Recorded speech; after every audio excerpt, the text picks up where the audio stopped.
Foi o despertar de uma nova era. A era dos objetos voadores não identificados. Uma presença sinistra em meio à ameaça da Guerra Fria. Esqueça tudo o que ouviu sobre discos voadores nos últimos 50 anos. Foi nesse dia que eles nasceram. Eles voaram sobre o estado de Washington e caíram na cidade de Roswell. E depois... Em 7 de janeiro de 1948, o capitão Thomas Mantell pilotava um caça P-51. Sua missão era interceptar um OVNI, mas ele não viveu para contar sua história. O relógio de Mantell parou no momento do impacto, às 13h18 da tarde. O que poderia explicar esses estranhos acontecimentos? Acobertaram os fatos tão rápido que uma semana depois ninguém dizia mais nada. Agora voltamos ao passado para investigar os mais incríveis encontros com OVNIs da história moderna. Terá sido o início de uma guerra interplanetária ou tudo não passou de um grande complô? Classificar informações como ultra-secretas só desperta a curiosidade das pessoas. Hoje, em Reescrevendo a História.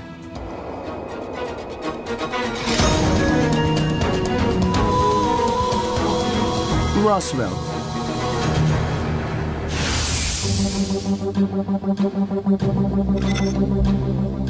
A identidade de alguns OVNIs está prestes a ser revelada.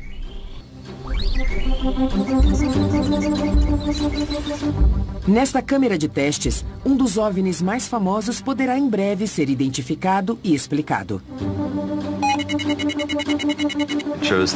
Conseguimos uma esfera de luz uniforme, então podemos simular qualquer outra esfera com a mesma resolução. Este mistério começou em 1947, coincidentemente ou não, com o surgimento da era nuclear. Com o início da Guerra Fria, os norte-americanos olhavam para o céu com uma mistura de temor e encantamento. Num período de 6 meses, em 1947, 3 OVNIs foram avistados. E cada um desses encontros ajudaria a definir essa nova era marcada pela insegurança. Discos voadores invadiram nosso planeta. O primeiro encontro foi em junho de 1947. No estado de Washington, o piloto amador Kenneth Arnold afirmou ter visto 9 objetos movendo-se em velocidade supersônica. Ele descreveu o movimento como se fossem pratos quicando na superfície da água. Ele afirmou ainda que os OVNIs estavam todos na mesma altitude e viajavam a 2.700 km por hora. Isso numa época em que a barreira do som, de 1.094 km por hora, nem havia sido rompida. A única explicação plausível para o fenômeno e para a velocidade do OVNI era... Estão nos puxando. Só pode ser do outro mundo. Para entender as circunstâncias do encontro de Kenneth Arnold, temos que considerar o momento histórico e esquecer tudo o que ouvimos sobre discos voadores nos últimos 50 anos. Foi nesse dia que os discos voadores nasceram como conceito, crença e objeto. Apenas 3 semanas após o episódio de Kenneth, ocorreu um dos encontros mais conhecidos de todos. Supostamente, um disco voador teria caído nas proximidades de Roswell, no Novo México. Na época, correram boatos de que os destroços haviam sido escondidos num hangar secreto. Este é o hangar 84. Testemunhas nos contaram que foi deste prédio que fragmentos da nave e dos corpos dos extraterrestres foram transferidos. E em janeiro de 1948, a histeria chegaria ao limite num terceiro encontro com discos voadores. Em Fort Knox, no Kentucky, o capitão Thomas Mantell morreria ao perseguir um OVNI com o seu caça P-51. Torre para Capitão Mantell, investigue um objeto não identificado em sua área. Sua morte alimentou o imaginário popular. Esses 3 encontros convenceram muitos de que os extraterrestres existiam e que estavam visitando o nosso planeta. Senhoras e senhores, está acontecendo alguma coisa. A história cresceu e até hoje muitos acreditam que os OVNIs cruzam o nosso céu. Talvez estejam certos, mas também podem estar errados. A versão oficial é de que aqueles objetos eram apenas imensos balões meteorológicos secretos. Não engulo esse papo de que eram balões e bonecos de testes. Devem pensar que somos imbecis. Qualquer um pode ver que é mentira. Mas o que estava acontecendo de fato nos céus dos Estados Unidos nos anos 40? A história do balão meteorológico é mesmo uma farsa? Há alguma outra explicação para os testemunhos aparentemente confiáveis? Uma equipe de peritos reunida pelo Reescrevendo a História vai investigar este caso. Art Vance, piloto de P-51. Paul DeBevec, designer gráfico. Curtis Peebles, historiador aeroespacial. E Jack Pickerel, uma psicóloga cognitiva que fará uma experiência singular com 6 pessoas no deserto. Combinando todas essas especialidades e levando a tecnologia moderna de volta a 1947, vamos procurar respostas para o que aconteceu em Roswell e para o fenômeno dos OVNIs.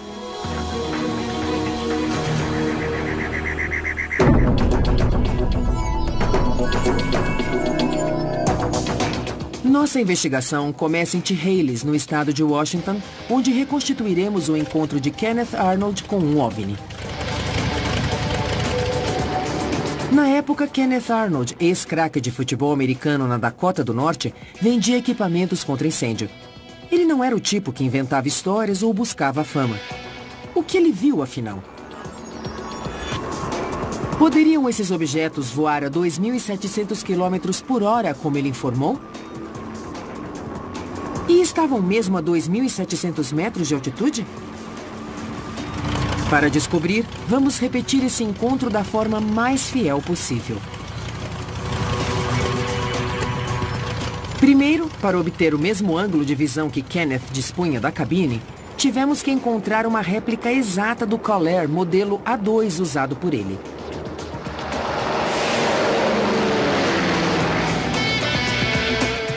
Para obter as mesmas condições de luminosidade e clima, voamos no verão, assim como Kenneth em 1947.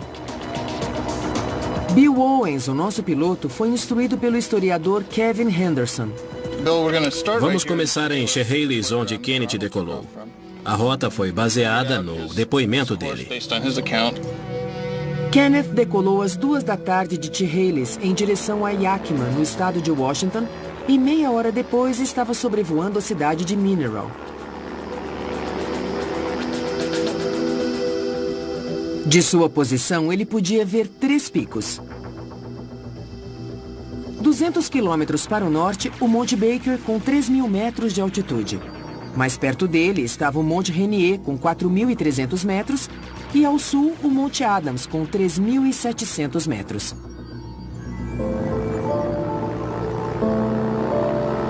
Seguindo o plano de voo à risca, Bill Owens pilota o Caller sobre Mineral.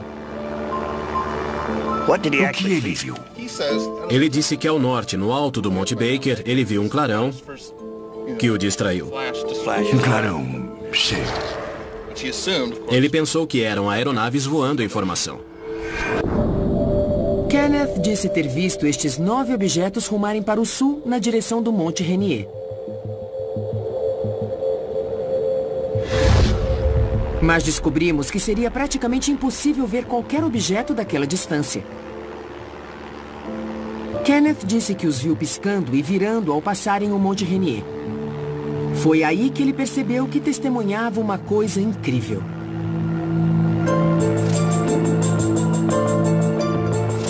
Kenneth tentou calcular a velocidade deles quando voavam entre o Monte Rainier e o Monte Adams. Uma distância de cerca de 80 quilômetros que ele cronometrou em 1 minuto e 42 segundos. Ele calculou 2.700 km por hora. Inimaginável naquela época. Curtis Peebles, historiador aeroespacial, questiona essa estimativa. Os objetos voavam muito acima de Mach 1, quase a Mach 2. Contudo, não produziram um estrondo sônico. E já que voavam baixo, ele deveria ter ouvido um grande estrondo. Mas ele não ouviu nada. Os ufólogos argumentariam que as naves espaciais são capazes de eliminar o estrondo sônico.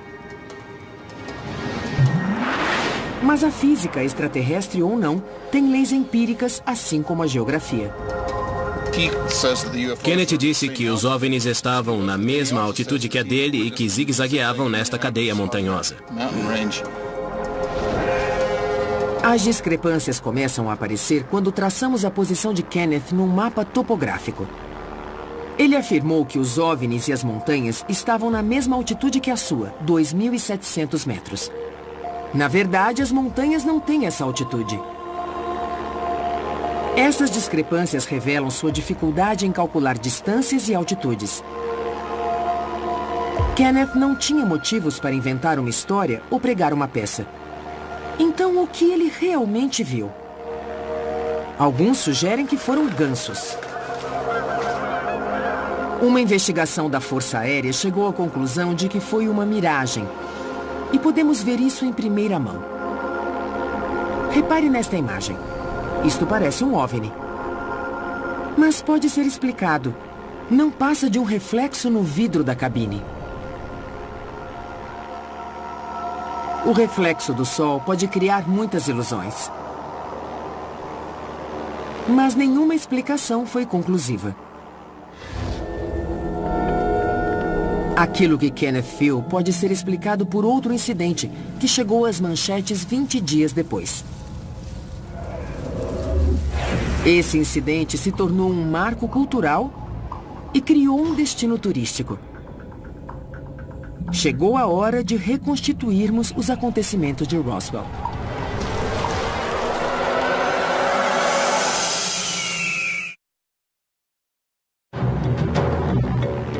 Quando o Reescrevendo a História reconstituiu o voo histórico de Kenneth Arnold, ficou claro que os 9 objetos observados por ele não atingiram a velocidade nem a altitude que ele relatou. Mas, em 1947, o incidente virou manchete. E 3 semanas depois, a história se repetiu quando um dos discos voadores supostamente se espatifou em Roswell, no Novo México. É assim que os relatos históricos descrevem o que aconteceu. Em julho de 1947, o fazendeiro Mac Brazel descobriu destroços estranhos numa pastagem. Tiras de borracha, fita adesiva, ripas e papel alumínio. Ele recolheu tudo e levou para o xerife de Roswell, que chamou os militares. A Força Aérea despachou uma equipe para investigar e recolher qualquer material esquecido por Mac Brazel.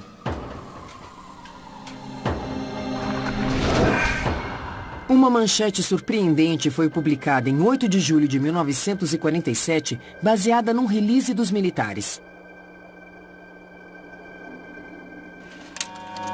Naquela mesma tarde, numa coletiva de imprensa, as Forças Armadas apresentaram os objetos encontrados. Um repórter de um jornal local tirou 5 fotos do material. Estas foram as únicas imagens divulgadas oficialmente. Ao examinar as fotos de perto, vemos o que parece ser papel alumínio, ripas e algum tipo de tecido escuro, que o governo insiste pertencerem a um balão meteorológico. De início, afirmaram que era um disco voador. E no dia seguinte, a Força Aérea disse que era apenas um balão meteorológico.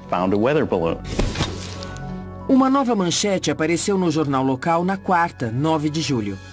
O incidente estava encerrado. Ou não. Acobertar os fatos tão rápido que uma semana depois, em julho de 1947, ninguém dizia mais nada. Foi como se nada tivesse acontecido. O governo acobertou a história? Ou nada realmente aconteceu? De qualquer modo, o incidente em Roswell foi esquecido por 30 anos.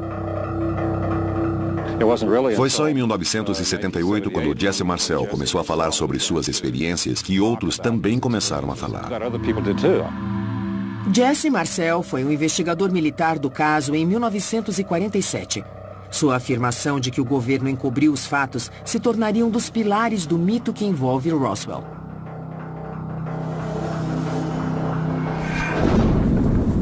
Depois que Marcel revelou sua história em 1978, outras testemunhas começaram a adicionar detalhes à lenda. Na nova versão, além de chapas metálicas e ripas, Mac Brazel teria encontrado um extraterrestre entre os destroços. Fitas com motivos florais, na verdade, seriam estranhos hieróglifos. Outras testemunhas afirmaram que, após a coletiva de imprensa, o material teria sido despachado para um local secreto. A Área 51, onde o governo dos Estados Unidos continuaria a guardar seus segredos. Se você tivesse um monte de metais e alguns corpinhos, o que faria? Você os pegaria e guardaria para sempre. Esses detalhes fascinantes transformaram Roswell no mais importante encontro com OVNIs de todos os tempos. Mas à medida que a história era aumentada, surgiam problemas com os detalhes. Por exemplo, não havia um consenso sobre onde a nave havia pousado. Nem sabemos se foi num lugar só, sabemos onde os destroços foram localizados devido aos testemunhos, mas faltam várias peças do quebra-cabeça, entre elas o local do impacto. Testemunhas apontam para um milharal, para o Rancho Foster e para Ragsdale. Quando arrebanhamos os animais com as motos, os carros ou a cavalo, sempre olhamos para baixo procurando destroços para poder provar o que aconteceu aqui. Algumas pessoas situam os destroços nas planícies de St. Augustine, 240 quilômetros a leste daqui. Mas cada detalhe no caso Roswell sofre de um problema sério. Os relatos são sempre dissonantes e, com o passar do tempo, os detalhes parecem mudar e ficam mais elaborados. Assim, parece haver duas explicações plausíveis para o incidente de Roswell. A primeira é que extraterrestres visitaram a Terra e estão sob a custódia do governo norte-americano. A segunda é que as testemunhas inventaram a história. Mas poderia haver uma terceira explicação? Talvez os relatos, como os de Jesse Marcel ou Mac Brazel, sejam verdadeiros, mas inconscientemente eles podem ter enfeitado os fatos e tê-los transformado numa memória inexata do incidente. Na verdade, havia coisas voando acima de Roswell. Eram misteriosas, ultra-secretas e tecnologicamente avançadas. O Mogul era um projeto de segurança nacional que enviava balões munidos de equipamentos acústicos para a estratosfera para monitorar os testes nucleares soviéticos. Na década seguinte, várias experiências aeroespaciais secretas foram realizadas sob forte esquema de segurança. E até bonecos foram lançados da estratosfera.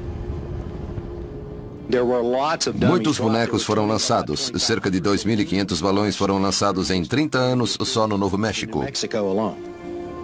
Os projetos eram tão sigilosos que nem os oficiais de alta patente na base aérea de Roswell tinham sido informados.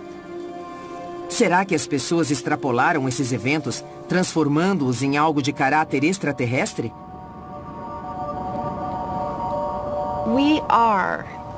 Nós somos a nossa memória. Somos definidos por nossa memória. E gostamos de confiar nela. Mas, com o passar do tempo, ela se deteriora. Jack Pickerel é psicóloga cognitiva e estuda a memória humana há 12 anos. Qualquer lembrança do passado é automaticamente reescrita com a percepção do presente. Os ufólogos acreditam na veracidade dos testemunhos. Mas será que é possível que o tempo tenha corrompido suas memórias? Para testar essa teoria, o Reescrevendo a História preparou uma experiência. Selecionamos 6 pessoas e dissemos que queríamos filmá-las numa caminhada ao ar livre para testar sua memória. Esta aqui dá maçãs no outono. Cada um levava uma câmera para registrar o que via. Mas eles não sabiam que esta não era uma trilha qualquer. E que isto não era um passeio. Nós recriamos o cenário de um acidente com OVNIs completo, com destroços, fita de isolamento amarela e a presença de um guarda armado e uniformizado. Nosso objetivo hoje é dar a alguns dos nossos participantes informações de natureza ambígua, que poderia ser interpretada de muitas formas e não explicar nada. Nossa experiência é simples. Levar os participantes pelo deserto com o pretexto de estudar a memória deles, fazê-los andar pelos destroços, gravar as imagens com as câmeras dos capacetes e, depois de um mês, entrevistá-los para discutir as diferenças entre aquilo de que se lembram e as imagens gravadas. Esta planta pode salvar a sua vida. Você corta, tira a pele e come. E tem muita água. Depois de 20 minutos, o grupo passa pelo local do acidente. Dá pra fazer um shopping ali. Olha, uma arma. Nossa, que mico. Continuem andando. Alguma coisa caiu aqui e me mandaram ficar longe. Quem era ele? Um militar. E quer saber, na última quinta-noite cheguei em casa e não me deixaram entrar. Caiu alguma coisa. Depois de discutirem o assunto, eles são liberados.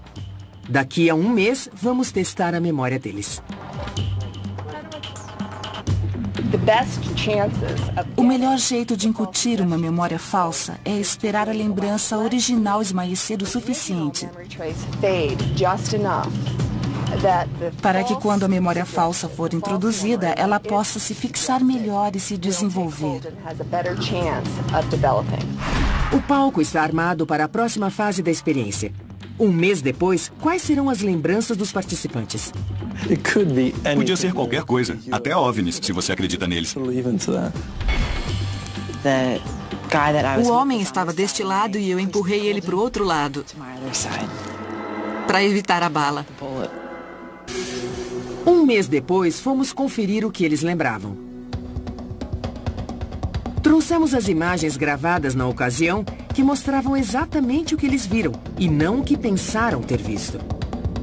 Suas memórias não sofreram grandes distorções, mas muitos detalhes haviam mudado.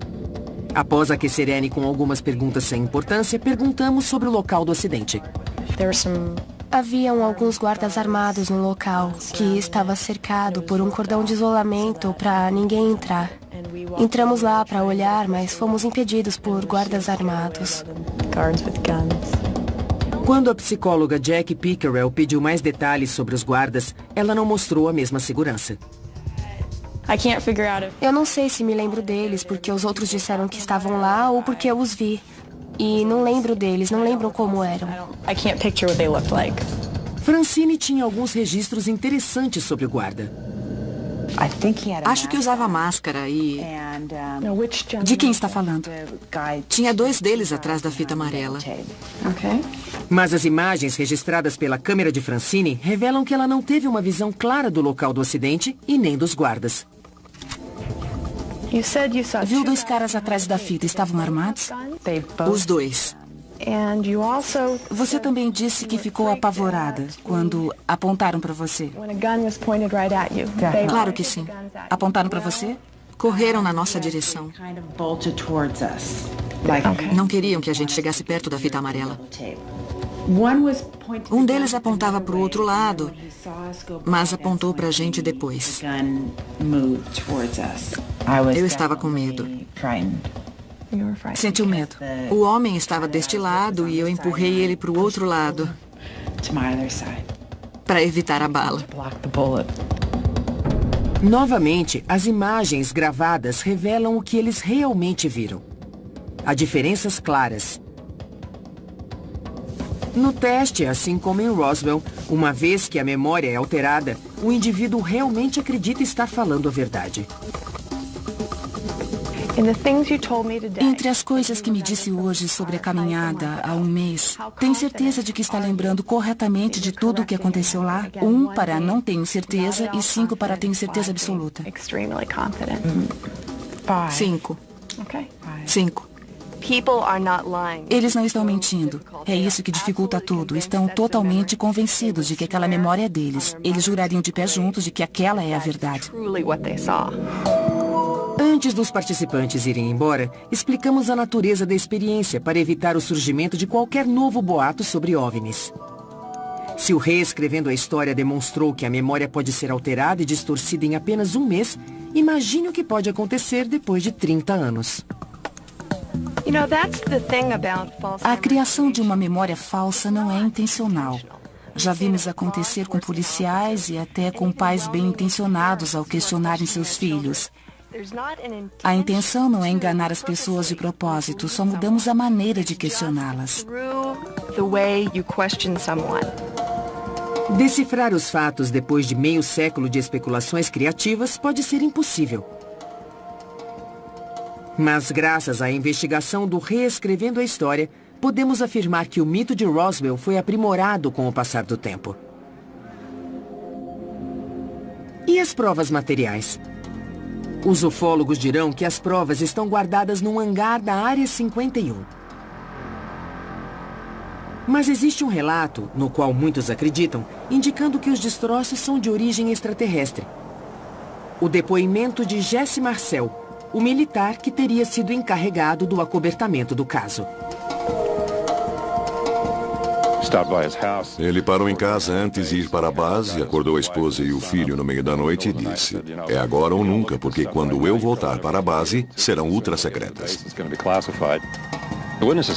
As testemunhas afirmam que o material parecia folha de alumínio e tinha memória molecular. Você podia amassar como papel alumínio, mas quando soltava, voltava ao formato original, lisinho, como se nunca tivesse sido tocado.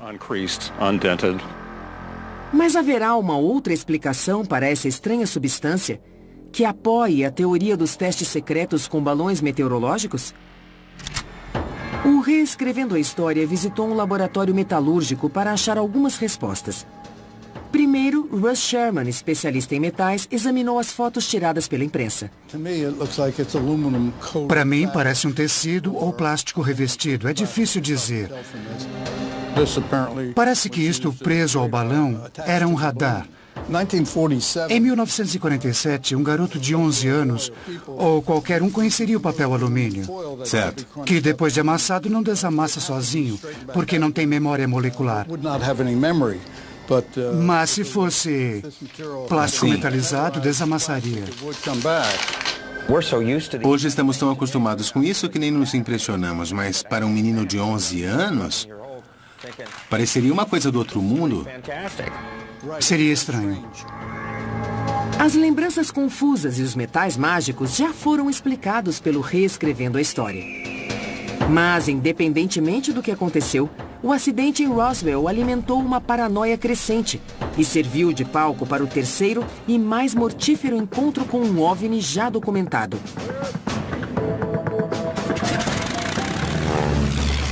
O último voo do capitão Thomas Mantell, que alguns acreditam ser a primeira baixa de uma guerra interplanetária.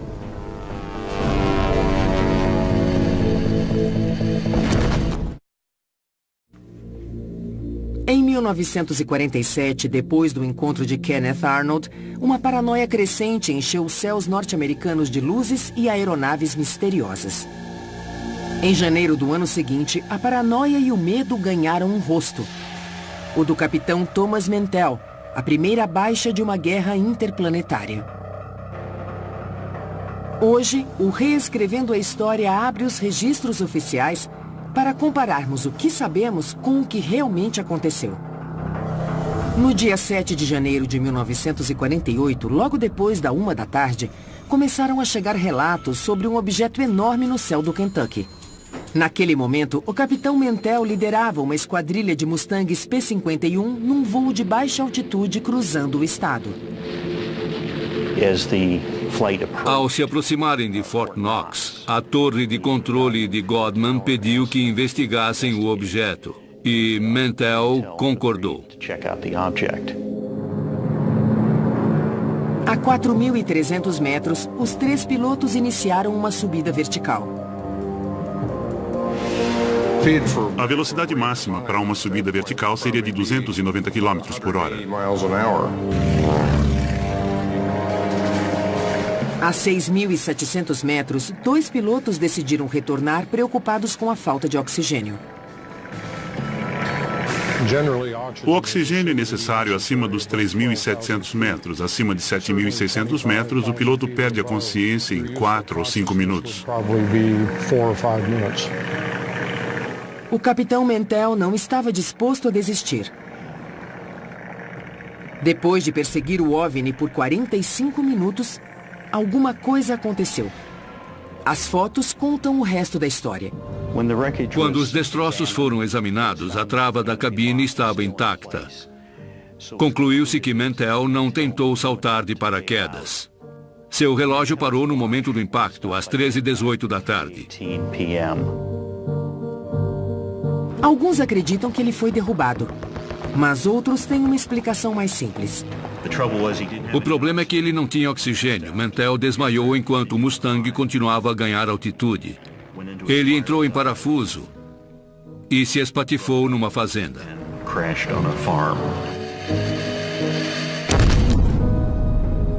Mas o que Mantell estava vendo da cabine? Com a escassez de informações, a imaginação corria solta e então começaram as especulações. Na época do acidente, corria o boato de que foi um avião soviético que atirou no P-51, que estava radioativo, e que o corpo de Mantell não foi encontrado. Estavam todos errados. Nos anos 70, o governo abriu os arquivos sobre outro projeto secreto. Dessa vez, os balões foram lançados de Columbus, Ohio, em janeiro de 1948. Acho que o capitão Mantell estava perseguindo um Skyhook, um balão enorme de plástico que pode chegar a 30 mil metros. Um balão desses foi lançado pouco antes do incidente, levando um dispositivo de raios cósmicos. Esses balões foram lançados às dúzias por todos os Estados Unidos e ainda hoje a NASA continua a lançá-los.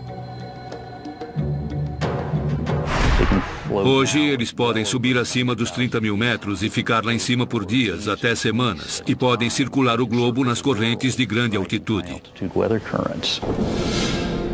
O que Mantell viu naquela fatídica tarde de janeiro? Foi um balão meteorológico? O planeta Vênus, como alguns afirmaram? Ou foi mesmo derrubado por um OVNI?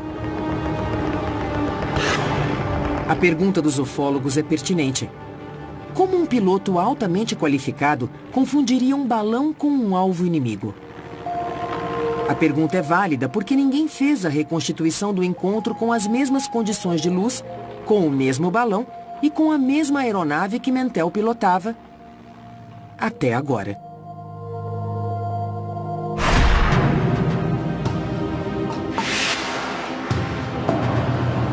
O Reescrevendo a História conduzirá um experimento para descobrir o que Mantell viu ao ganhar altitude. Primeiro vamos reproduzir a vista que ele tinha da cabine, seu ângulo de voo e as condições de luz. Depois precisamos recriar a imagem de um balão Skyhook de 1.200 metros de diâmetro com as mesmas condições de luminosidade daquela tarde de 1948. Finalmente vamos comparar as imagens para entender o que Mantell estava tentando interceptar em seu trágico voo final. Nossa busca nos leva a Nevado, na Califórnia, onde se encontram dos últimos P-51 ainda em operação. Qual será a missão de hoje? Vamos repetir o último voo do capitão Mantell, utilizando o relatório do acidente e a documentação disponível. Art, você vai mandar a gente lá para cima reproduzir esse voo? Dá para fazer, mas a queda pode ser um problema. Mas mudar o voo de Fort Knox, Kentucky, para Nevado, na Califórnia, que ocorrerá com uma diferença de 6 meses da data original, requer os serviços de um astrônomo, porque se a luminosidade e os ângulos de irradiação solar não corresponderem, nossa experiência será inútil. Como reproduzir as condições do voo de Mantell em 1948? O Mustang estava rumando para 230. Calculei a posição do Sol em Kentucky naquela tarde e o avião estava a uns 9 graus para a direita do Sol. Então fiz os cálculos correspondentes da altitude do Sol e cheguei a um ângulo de 85 graus. O ideal seria decolarmos hoje entre as 7h30 e 8 horas. Agora, outro desafio. Para registrar o que Mantell teria visto, precisamos de um cinegrafista no Mustang. Mas o P-51 é um caça de um lugar só. Dá para acomodar um cinegrafista no Mustang? Este é o seu paraquedas. Vai dar. Esse espaço era ocupado por um tanque de combustível de 320 litros. No lugar dele tem um assento ejetável. Tem espaço suficiente. Sim, estou ouvindo. Você fala alto. Estarei no centro olhando para fora e você vai virar 9 graus para a direita. Aí vamos pegar o sol nessa posição. Tá bem. Temos um bom plano de voo e o nosso objetivo é registrar o que ele viu.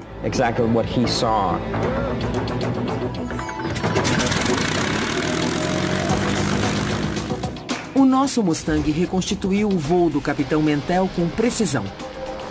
Hartmann teve contato constante com a base e voou no mesmo ângulo de Mantell. E o nosso cinegrafista registrou as imagens. Esta era a visão que Mantell tinha naquele dia. Mas uma coisa estava faltando: a imagem do objeto que ele teria visto. Desafiamos Paul Debevec, especialista em computação gráfica, a simular a imagem para depois incluí-la no vídeo que gravamos em voo. Conseguimos uma esfera de luz uniforme, então podemos simular qualquer outra esfera com a mesma resolução. Pesquisando no Institute for Creative Technologies, Paul desenvolveu um método especial para iluminar objetos de forma realista. Uma das minhas motivações foi poder gravar pessoas no estúdio e depois iluminá-las de forma a imitar a luminosidade local. Depois posso fazer uma sobreposição e recriar o fundo no estúdio. Fica super natural, mas é um efeito especial. Se essa técnica puder ser adaptada para o nosso experimento, teremos outros desafios. Primeiro, precisamos fazer uma réplica exata de um balão meteorológico. Depois, precisamos de imagens em 360 graus para recriar o céu em torno do balão. Esse desafio levará ao Reescrevendo a História aos céus pela 3ª vez.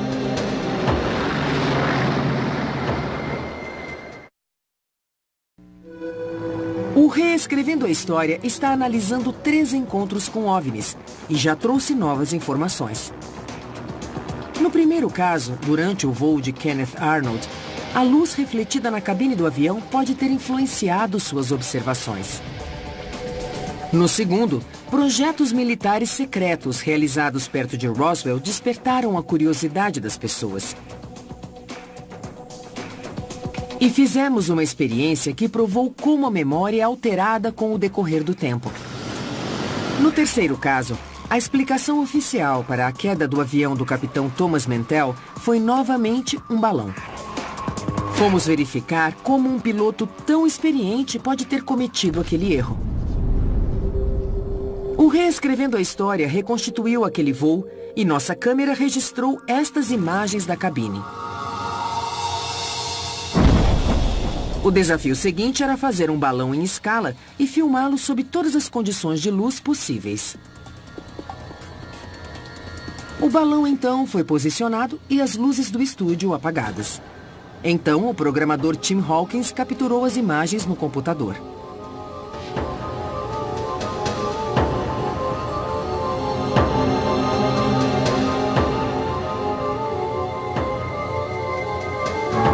O ângulo da câmera que coletava os dados tinha que ser exato. Posicionamos a câmera embaixo do balão para termos uma visão de baixo para cima, como a de Mantell. Para a segunda parte deste teste, precisávamos reconstituir as mesmas condições de luminosidade daquela fatídica tarde. Usamos uma lente olho de peixe na câmera. E tiramos muitas fotos para criar a esfera e obter a melhor resolução. O piloto e cinegrafista Meran Salamati criou um suporte para a câmera e fixou-a num avião acrobático para voarmos a 30 mil metros. Precisávamos de um panorama de 360 graus para criar uma imagem tridimensional.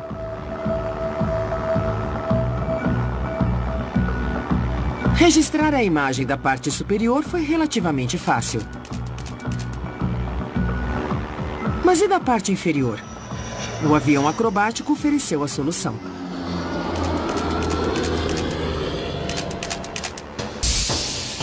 Nesta página da internet, podemos ver todas as imagens obtidas durante o voo.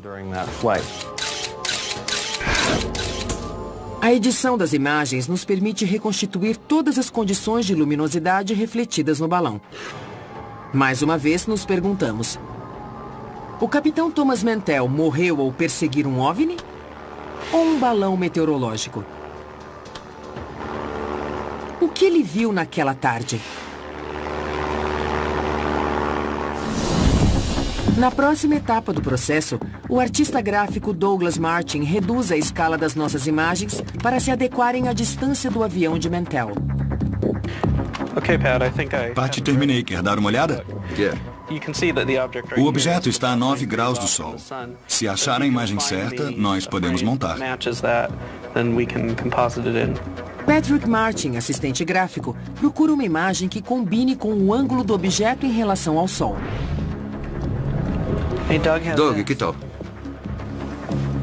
É isso. Vem dar uma olhada. Douglas reduz a imagem para se adequar à altitude do balão. Aqui o objeto está a 15 mil metros. E aqui a 23 mil. Ele tem cerca de 1/4 do tamanho do Sol em relação ao que você veria da cabine. E aqui a 30 mil metros. Qual delas você acha que Mantell viu? A 15 mil metros dá para ver bem o que é. A 23 mil metros a imagem é mais ambígua. É, foi a 23 mil mesmo. Eu iria atrás. Valeria a pena. Finalmente, nossa experiência chegou ao fim. Esta seria a aparência de um balão Skyhook flutuando 23 mil metros acima de um Mustang P-51 em voo vertical, voando precisamente no mesmo ângulo e nas mesmas condições de luz de 8 de janeiro de 1948. Esta pode ter sido a imagem que Thomas Mantell viu ao desmaiar por falta de oxigênio. Se você estivesse lá em cima com uma coisa dessas, veria um objeto voador. E se não soubesse o que era, seria não identificado. Então, seria um OVNI. O importante é que Mantell era um homem corajoso, que morreu no cumprimento do dever. E nenhuma teoria pode questionar sua devoção ao seu país.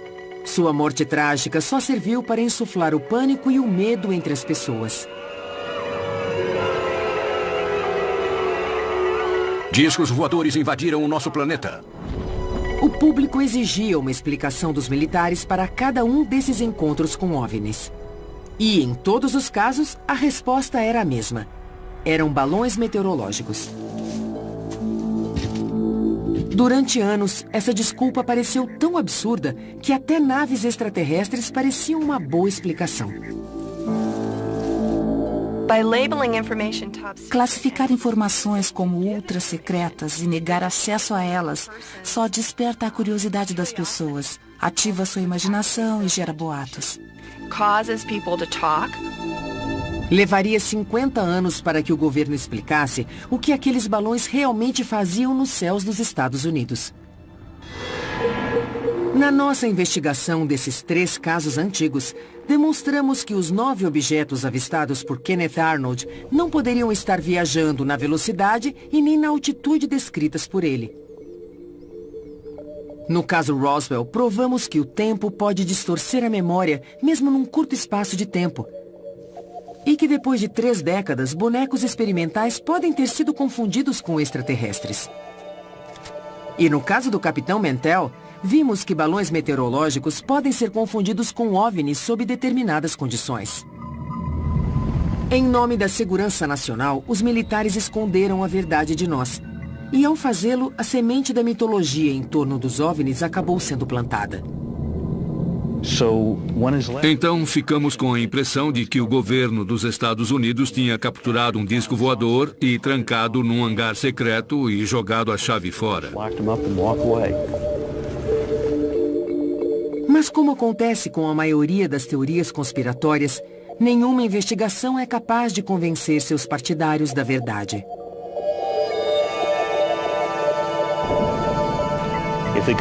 Se o governo tivesse mesmo capturado um disco voador acidentado em Roswell ou em outro lugar, o segredo ia durar 10 segundos, porque a informação vazaria.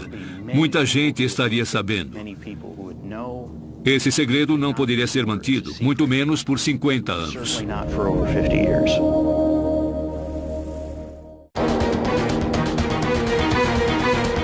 Versão brasileira, Tempo Filmes, São Paulo.